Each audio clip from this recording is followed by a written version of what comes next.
बलराम एक घमंडी और कठोर आदमी था जो हमेशा अपनी पत्नी सरस्वती पर चिल्लाता रहता था। वह एक बेटा चाहता था, लेकिन ईश्वर ने उन्हें एक बेटी दी थी जिसका नाम पार्वती था। एक दिन बलराम बहुत गुस्से में था। लेकिन मैं क्या कर सकता हूँ? ईश्वर ने हमें बेटी ही दी है। तुम इतना परेशान क्यों होते हो? अगर ईश्वर ने चाहा तो हमें बेटा भी मिलेगा। नहीं सरस्वती, मैं इसे अपनी बेटी नहीं मानता। मैंने तुमसे सिर्फ एक बेटा मांगा था, लेकिन तुम मुझे वो भी नहीं दे पाई। अब सुनो, मैं देवगिरी वन में मिट्टी खोदने जा रहा हूं। तुम टोकरी लेकर जल्दी से मेरे पीछे आ जाना। अगर जरा भी देर हुई तो मैं तुम्हारी खाल खींच लूंगा। इतना कहकर बलराम अपनी पत्नी पर चिल्लाने लगता है। बेचारी सरस्वती चुपचाप उसकी सारी बातें सुनती रहती है। बलराम अपना फावड़ा उठाता है और देवगिरी वन की ओर चल पड़ता है।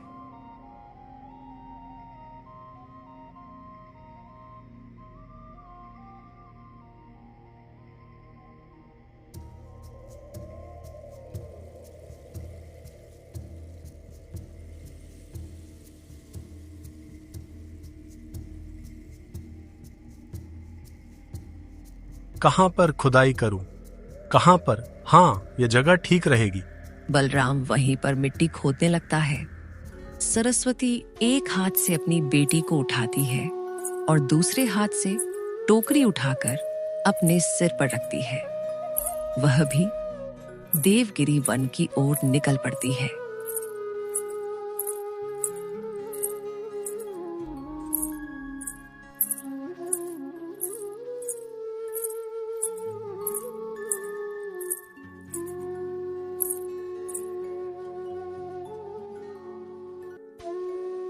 आ गई महारानी।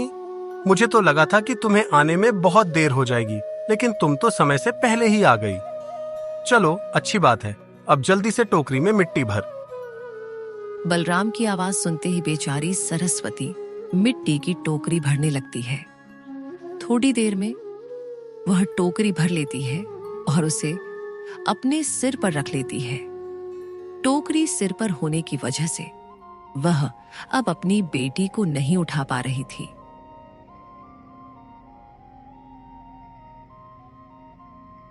अजी, सुनते हो? मैंने टोकरी सिर पर रखी हुई है, इसलिए मैं अपनी बेटी को उठा नहीं पा रही। कृपा करके आप हमारी बेटी को उठाकर मुझे दे दीजिए। अगर मैं नीचे झुकी तो टोकरी की सारी मिट्टी नीचे गिर जाएगी। मैं इस बच्ची को उठाकर तुम्हें दूं? तुमने ये सोचा भी कैसे? मैं इस जन्म में तो क्या, अगले जन्म में भी इसे नहीं छूऊंगा। और अब तुम मेरी बात सुनो, मैं घर जा रहा हूं। तुम जल्दी से मिट्टी लेकर घर पहुंचना। तुम इस बच्ची को चाहे यहां छोड़ दो, लेकिन अगर तुम मिट्टी लेकर नहीं आई तो तुम्हारी खैर नहीं। इतना कहकर बलराम वहां से चला जाता है। बेचारी सरस्वती बहुत परेशान हो जाती है। हे भगवान, अब मैं क्या करूं? अगर मैं मिट्टी लेकर घर नहीं गई तो ये मुझे बहुत मारेंगे। मैं दोनों को एक साथ लेकर नहीं जा सकती। मैं ऐसा करती हूँ, पहले मिट्टी लेकर चली जाती हूँ, फिर वापस आकर अपनी बेटी को ले जाऊंगी। ऐसा सोचकर सरस्वती मिट्टी की टोकरी लेकर घर चली जाती है। बेचारी मासूम पार्वती वहीं पर अकेले बैठकर रोती रहती है। तभी उधर से कुछ हाथी चढ़ते चढ़ते वहीं पहुंच जाते हैं।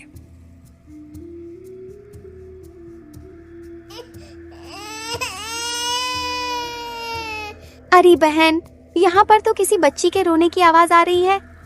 हाँ बहन, जरा उधर देखो, वह आवाज वहां से आ रही है। चलो चलकर देखते हैं।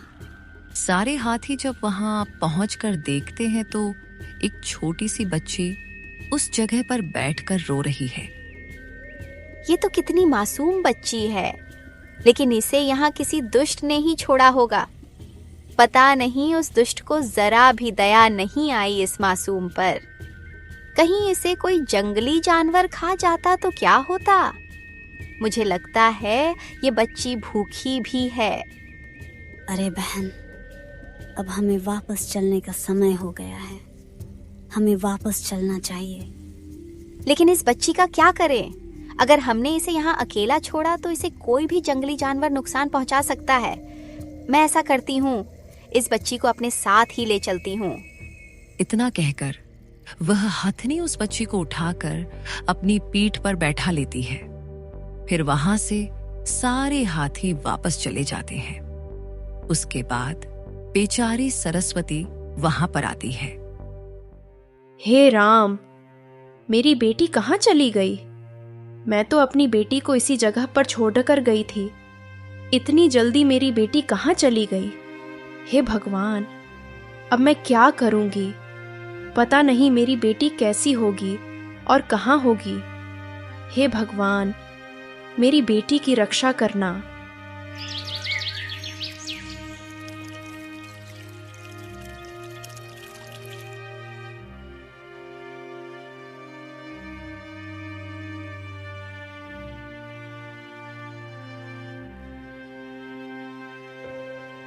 लेकिन गौरी, हम लोग इसकी सहायता आखिर कब तक कर पाएंगे? मुझे डर है कि कोई जंगली जानवर इस मासूम को नुकसान न पहुंचा दे। नहीं चंचल, आज से ये हमारी बच्ची है। हम सब लोग मिलकर इस बच्ची की रक्षा करेंगे।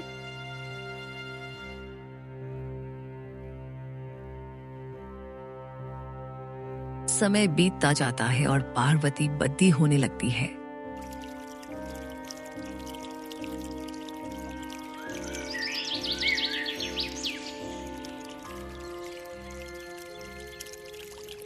बेटी, अब तुम बद्दी और समझदार हो चुकी हो, इसलिए हम चाहते हैं कि तुम यही घर में ही रुको। मैं देवगिरी वन से तुम्हारे लिए फल ले आया करूंगी। तुम यहाँ पर बिल्कुल सुरक्षित हो। ठीक है माँ, जैसी आपकी इच्छा। मैं यहीं पर रुक जाती हूँ। अच्छा ठीक है बेटी, अब मैं चलती हूँ। तुम अपना ख्याल रखना, दरवाजा अच्छे से बंद कर लेना।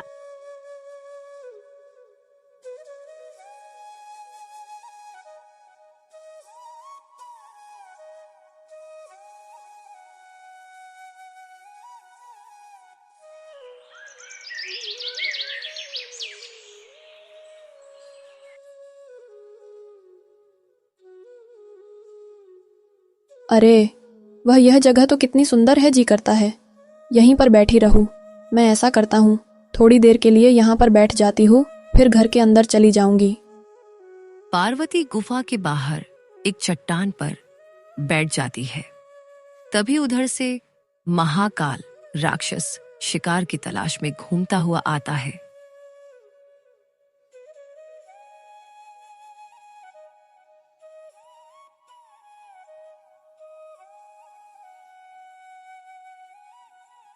ओहो, आज तो पूरा जंगल घूम लिया। पता नहीं आज मुझे कोई शिकार मिलेगा या नहीं। एक काम करता हूँ, थोड़ा आगे जाकर देखता हूँ।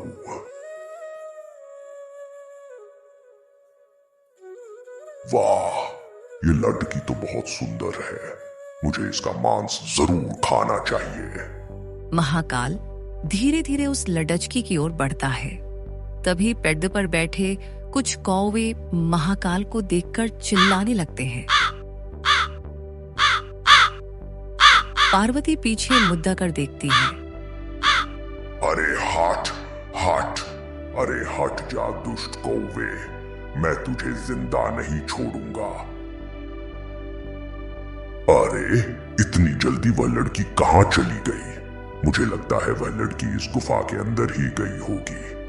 महाकाल जल्दी से जाता है और गुफा का दरवाजा खटखटाता है। अरे मेरी प्यारी बेटी, तुम अंदर क्यों चली गई? तुम दरवाजा तो खोलो। देखो, मैं तुम्हारे लिए अच्छी अच्छी मिठाइयां लेकर आया हूँ। अरे नहीं बेटी, तुम दरवाजा मत खोलना, यह राक्षस तुम्हें खा जाएगा। अरे दुष्ट कौवे, मैं तुझे जिंदा नहीं छोड़ूंगा। इतना कहकर महाकाल कौवे के पीछे भागता है।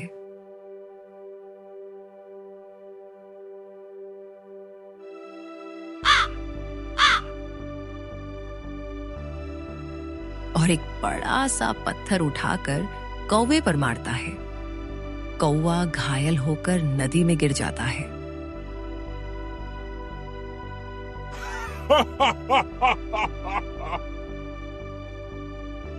अब आया ना अक्ल ठिकाने। बहुत ज्यादा होशियार बन रहा था। चलो अब जल्दी से चलता हूं, लेकिन अब तो शाम भी होने वाली है। अब तो उस गुफा में वे सारे हाथी आ चुके होंगे। अब मेरा वहां चलना ठीक नहीं होगा। मैं ऐसा करता हूं, कल सुबह ही मैं उस गुफा के पास जाऊंगा। तब तक वे सारे हाथी गुफा से बाहर जा चुके होंगे।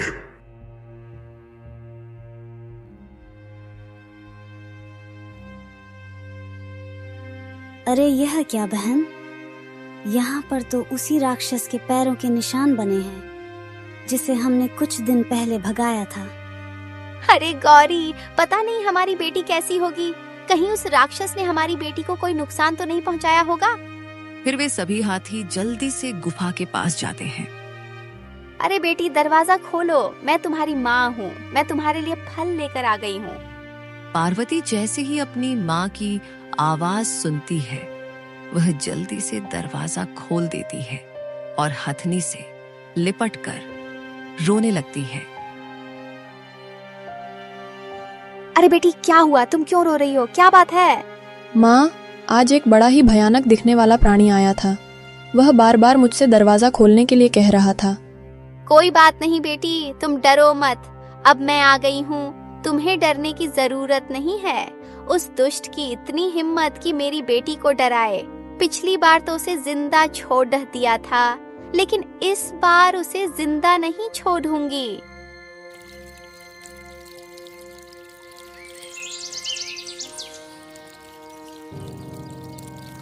अगले दिन एक भी हथनी देवगिरी वन में घास खाने के लिए नहीं गई। सारे हाथी वहीं छिपकर बैठ गए। उधर महाकाल फिर से उस बच्ची का मांस खाने के इरादे से गुफा के पास आता है।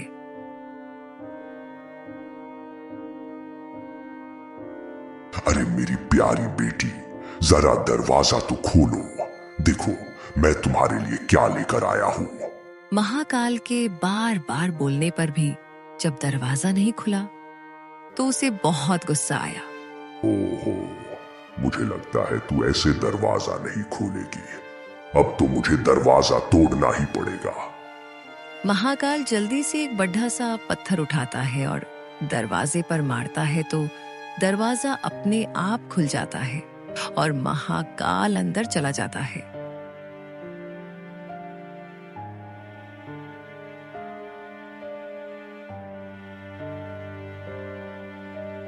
अरे मेरी प्यारी बेटी, तुम कहाँ हो? देखो मैं आ गया। हाँ मेरे प्यारे राक्षस, मैंने तुम्हें देख लिया। तुम आ गए हो, इसलिए मैं भी आ गई। अरे तुम लोग यहाँ पर कैसे आ गई? तुम तो घास चरने गई थी। इतना कहकर सारे हाथी उस राक्षस पर टूट पड़ते हैं और उसे वहां से भगा देते हैं।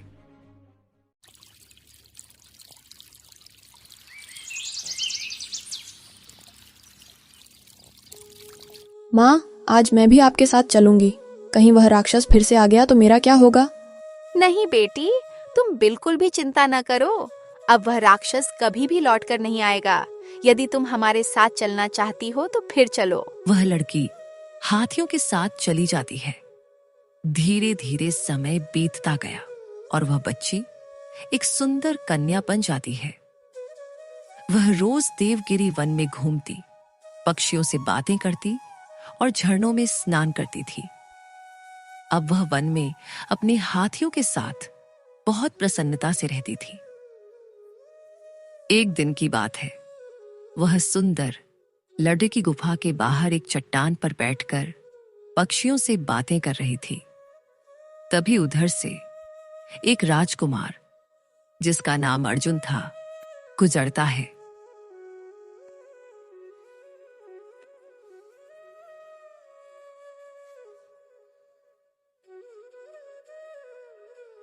अरे वाह, ये एल्ड्रिडस कौन है? ये तो कितनी सुंदर है, लेकिन यह अकेली इस वन में क्या कर रही है? चलो इसके पास चलकर पूछता हूँ। राजकुमार जैसे ही उसकी तरफ जाता है, तभी वह लड़की राजकुमार को अपनी ओर आते हुए देखकर जल्दी से गुफा के अंदर घुस जाती है और दरवाजा बंद कर लेती है। अरे इसे क्या हुआ? यह मुझे देखकर भाग क्यों गई? बेचारा राजकुमार उदास होकर वहां से चला जाता है।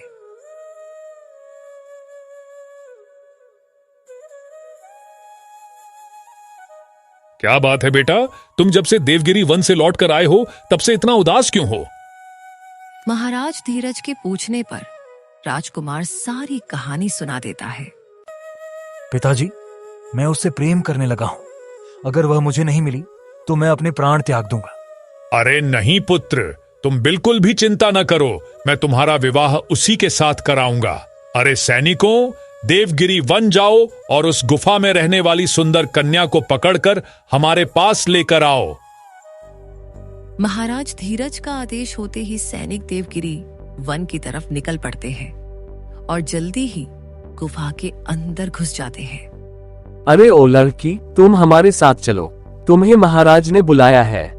लेकिन मैं आपको नहीं जानती, इसलिए मैं आपके साथ नहीं जा सकती। अरे सैनिक भाइयों, मुझे लगता है ये लड़की ऐसे नहीं मानेगी। चलो इस बंदी बनाकर ले जाते हैं। सैनिक उस लड़की को बंदी बनाकर ले आते हैं।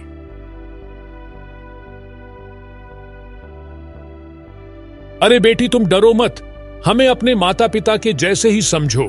हम तुम्हारे साथ मेरे पुत्र का विवाह देना चाहते हैं। महाराज धीरज उससे कई सवाल पूछते हैं, लेकिन लड़की डर के मारे कुछ भी नहीं बताती। अरे महाराज, आप भी ना, ये लड़की अभी अभी यहाँ पर आई है और आपने इसके सामने सवालों का पहाड़ खड़ा कर दिया है। वह लड़की महारानी लीला के साथ महल में रहने लगती है। महारानी लीला दिल की बहुत अच्छी थी। वह धीरे धीरे उस लड़की को सारी चीजें सिखाती और बताती है। कुछ ही दिनों में वह लड़की सभी के साथ घुल मिल गई थी।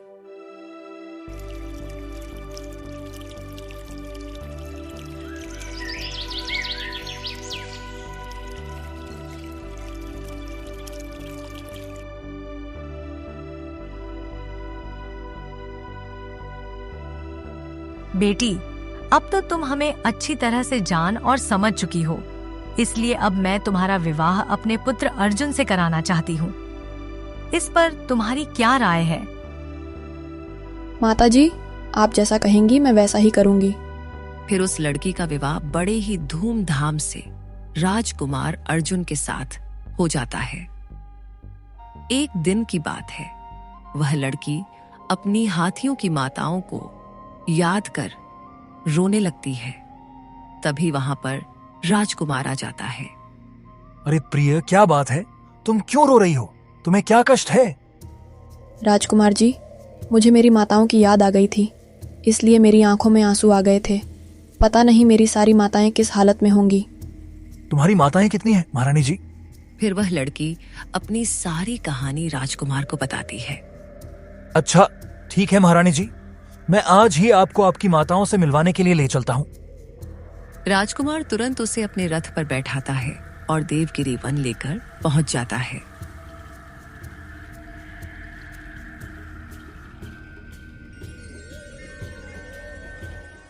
माँ देखो, मैं आ गई। उस लड़की की आवाज सुनते ही गौरी हथनी तुरंत उसकी तरफ देखती है और उससे मिलने के लिए दौड़ डेच पड़ती है।